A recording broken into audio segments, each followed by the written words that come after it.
اللہ کریم رؤوف الرحیم جل وعلا کے عظیم کلام قرآن مجید برہان رشید کی آیات بینات کے ساتھ محفل پاک کا آغاز کیا ہے۔ اللہ رب العزت اپنی بارگاہ بے نیاز میں شرف قبولیت عطا فرمائے۔ اللہ کے فضل و کرم سے مالک نے ہمیں شعبان المعظم کا مہینہ عطا فرمایا، اور اس کے بعد یقیناً ماہ صیام کی آمد ہے۔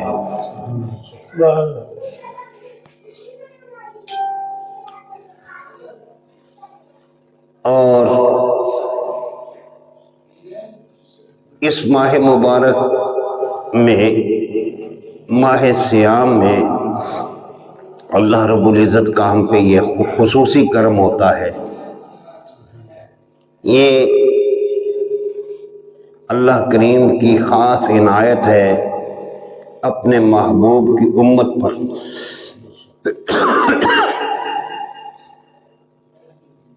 کہ اللہ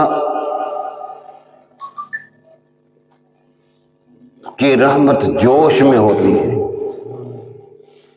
چھما چھم ہر کسی پہ برس رہی ہوتی ہے، لیکن اس نعمت اور اس رحمت کا احساس اسے ہوتا ہے جو جاگ رہا ہو، یا یوں کہیے کہ جو زندہ ہو۔ مردے کو کیا پتا؟ زندہ وہی ہے کہ جس کا دل زندہ ہے، اور دل زندہ کب ہوتا ہے؟ جب دل میں خشیت الہی ہو، جب دل میں خشیت الہی ہو، اللہ کا خوف ہو کہ میں نے اپنے رب کے حضور پیش ہونا ہے، اور میں نے اپنے اعمال میرے اعمال میرے رب کے حضور پیش ہونے ہیں، لہذا میں اس کی تیاری کروں۔ ایک جو اجر و ثواب ہے وہ تو انشاءاللہ ہم آئندہ جو محفل آئے گی اس میں عرض کریں گے، لیکن یہ بھی یاد رہے کہ آقا علیہ الصلوۃ والسلام نے ارشاد فرمایا کہ ہر مومن مرد ہو یا عورت، ہر مومن اس پر علم کا سیکھنا فرض ہے، اس پر علم کا سیکھنا فرض ہے۔ اس میں یہ مراد نہیں کہ پی ایچ ڈی کرنا ہے تو پھر ہی تم عالم، اس سے کم درجہ یہ ہے کہ بندہ ضروریات دینیہ کو سمجھ جائے۔ جیسے نمازوں کے اوقات، اب ہمارے پاس تو کیلنڈر ہے نا، لیکن اگر ویسے ہمیں ضرورت پڑ جائے کہیں کیلنڈر بھی نہ ہو، مثلا ہم کہتے ہیں کہ جی ہم فائدہ لے لیں گے موبائل سے، نیٹ سے، تو آپ نے دیکھا ہے کہ کئی جگہوں پہ نیٹ بھی نہیں آتا،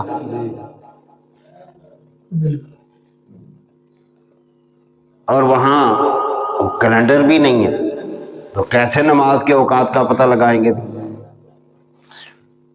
وہ شرعی تعین جو ہے وہ آپ کے پاس ہو تو بات ہی کوئی نہیں۔ بالخصوص دو نمازوں کے متعلق ظہر اور عصر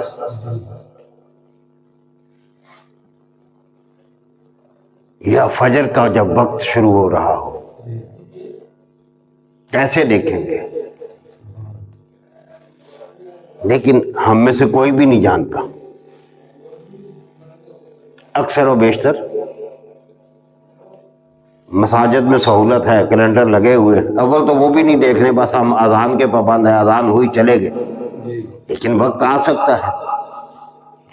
اسی طرح سحری اور افطاری، اس کا بھی نہیں پتہ. نماز، روزہ، حج کے مسائل، زکوٰۃ کے، جو ایک بنیاد ہے دین کی، دین کے فرائض ہیں، وہی ہم تک نہیں، ہمیں سمجھ نہیں. خواہ ہم بابوں کی خدمت میں رہیں یا ذکر کرتے رہیں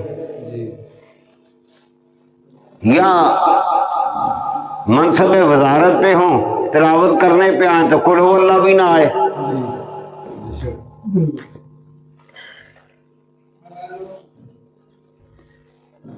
ایک دوسرے اسی طرح روزے کے مسائل،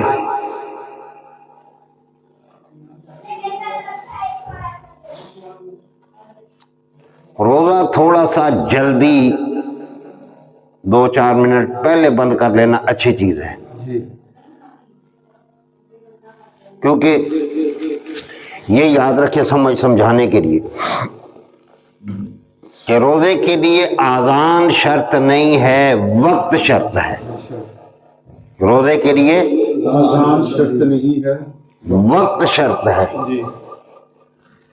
ہم آذانوں کا انتظار کرتے ہیں، مؤذن لیٹ بھی ہو سکتا ہے، کوئی فنی خرابی بھی ہو سکتی ہے، آگا انسان ہے نا، تو اس کا پتہ ہو. اچھا، بعض حضرات اذان ہو رہی ہے نہیں، اذانیں ہوتے ہوئے کھا لینا چاہیے. خود ساختہ اور من گھڑت مسئلہ. اذان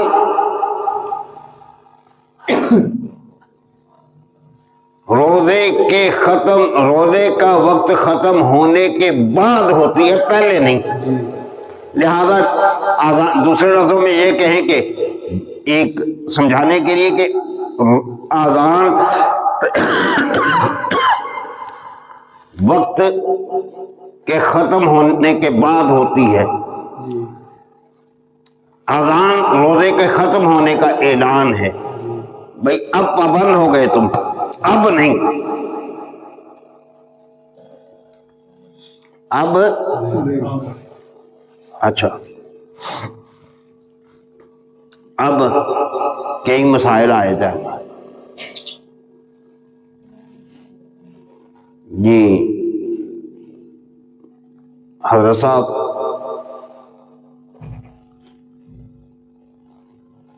میں سویا ہوا تھا تو مجھے غسل کی حاجت ہو گئی. آپ فرمائیں. علیکم السلام. بھائی علماء کی صحبت اور سنگت میں بیٹھے ہو یا تمہیں بڑوں نے پڑھایا ہو تو پتہ ہو کہ اگر سوتے ہوئے یہ کام ہو گیا تو اس صورت میں غسل تو واجب ہے، روزے کو کچھ نہیں ہوگا.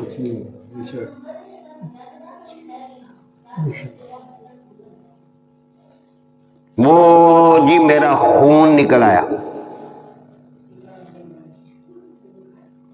مستورات کا تو اللہ نے اور نظام بنایا، لیکن ویسے جی میں ٹک لگ گیا، کوئی ایسی بات ہو گئی جلو جی خون نکل آیا روزہ ٹوٹ گیا. نہیں، روزہ نہیں ٹوٹے گا، روزہ الٹی آ گئی، بیک نہ جائے، جسے ہم حکریشی کہتے ہیں، وہ نہ ہو، اگر پوری الٹی آ بھی گئی، منہ بھر کے بھی آ گئی، تب بھی روزہ نہیں ٹوٹے گا۔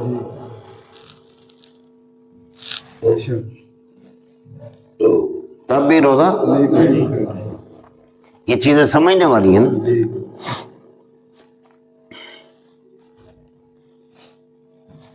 ایک کچھ ایسے معاملات ہوئے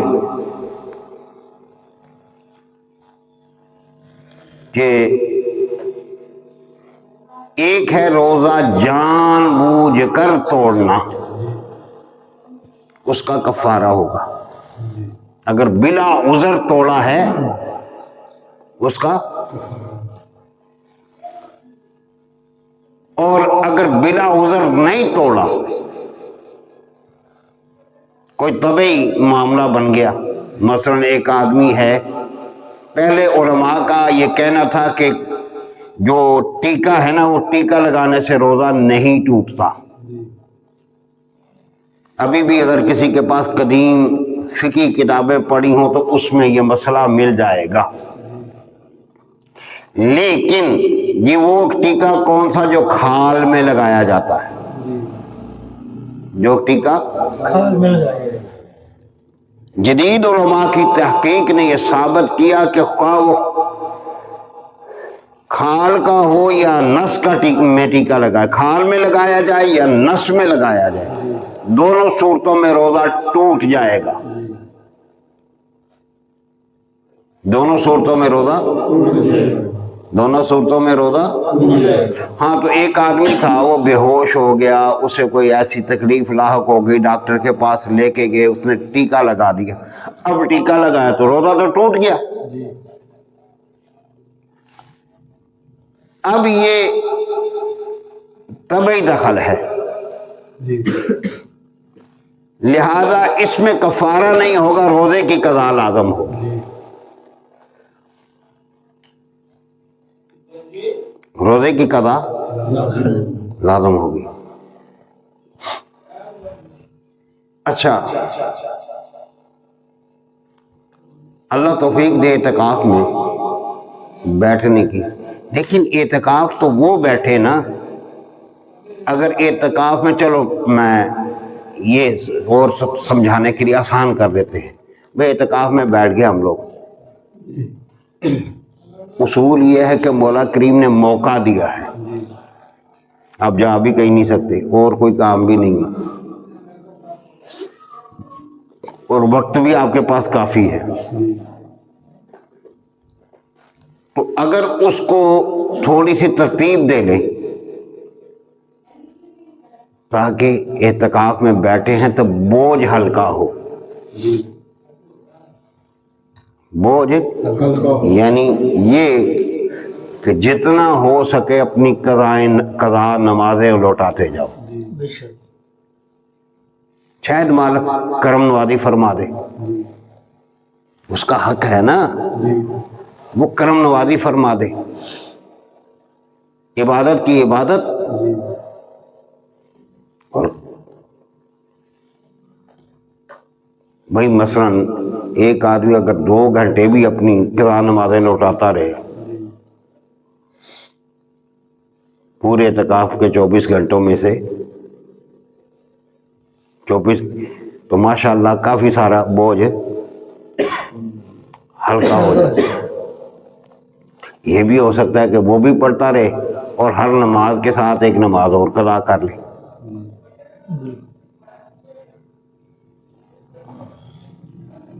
مثلا ایک آدمی ویسے نوافل جو پڑھ رہا ہے پڑھے گا، ظاہر اعتکاف میں بیٹھا ہے، لیکن ان نوافل سے وہ کام زیادہ بہتر ہے، ان نوافل سے وہ کام زیادہ۔ ایک تو اس میں توبہ کی صورت بنے گی، احساس ہو گیا نا کہ میں رب کا مقروض ہوں، الفرض کل قرض اتارنے کے لیے بیٹھا ہے، یہ رب کا قرض اتارے گا، رب تیرا قرض اتار دے گا، یہاں کا بھی وہاں کا بھی۔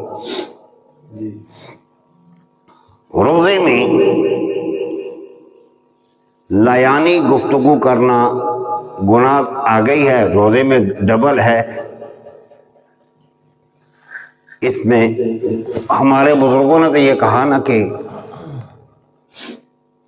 ہمیں جو سمجھایا کہ تمہارے ہر عضو کا روزہ ہے۔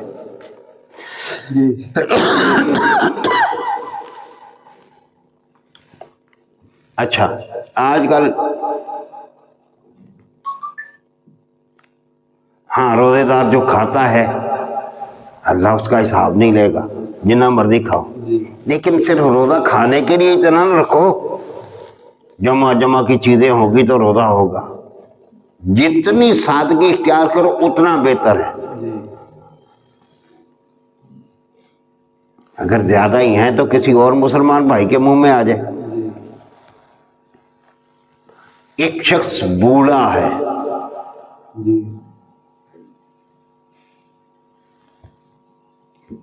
کہ اس کی عمر زیادہ ہو گئی،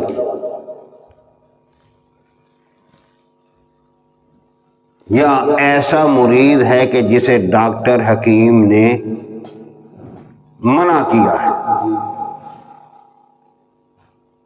کہ روزہ رکھنے سے آپ کی مرض بڑھ جائے گی، خطرہ ہے، یہ ہے، لیکن حکیم حاذق ہو، ڈاکٹر کوالیفائڈ ہو، یہ نہیں کہ میرے جیسا ڈنگر ڈاکٹر نیم حکیم۔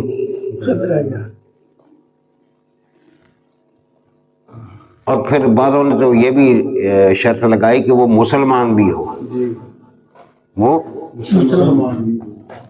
تاکہ کوئی بے دین معالج اس چیز کو ایک بنیاد بنا کر آپ کے دین کے ساتھ نہ کھیلے۔ مسائل تو کتنے سارے تھے ذہن میں، لیکن چلو آج جتنے بھی آگے ہیں کم از کم ابتدائی چیزیں ہیں تو ہم نے سمجھا دی، آگے پھر انشاءاللہ کچھ فضائل اور کچھ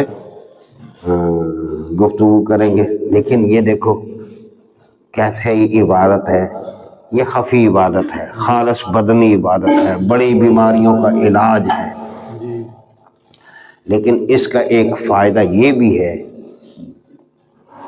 کہ تو سوئے تو تیرا سونا بھی عبادت ہے، کام کرے تو وہ بھی، آگے تو تھا ہی نا لیکن اب اور زیادہ ہو گیا، کھانا پینا پہننا اوڑھنا۔ ایون کہ بعض بزرگ تو میں نے بعض ایسے دوستوں کو دیکھا ہے کہ جو اپنے سال کے کپڑے ہی رمضان میں بناتے ہیں۔ پوچھا یہ کیوں؟ کہنے بھائی ایک ایک بار پہن لیا ہے، جو پہن لیا ہے تو یہ سمجھ لو کہ وہ اللہ رب العزت کا اس کا بھی حساب تقوی کے لیے ہیلا ہی کرنا ہے نا رب کے حضور۔ تو اللہ کی اپنی بارگاہ میں قبول فرمائے۔